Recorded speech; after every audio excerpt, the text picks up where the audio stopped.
с Айсары. 117-й дом Чайковского по улице. Обращались неоднократно в ЖЭУ, водоканал. Все бесполезно. Люди своими силами копают траншеи, чтобы не тонул дом.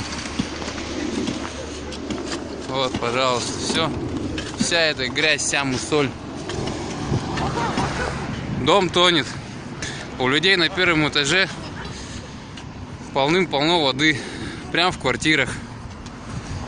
Никаких действий, ничего. Вот, пожалуйста. Все в говне. Трубы бегут. Все заходит туда, в квартиры. Сами видите, какое состояние всего этого. И туда такая же история. Ну,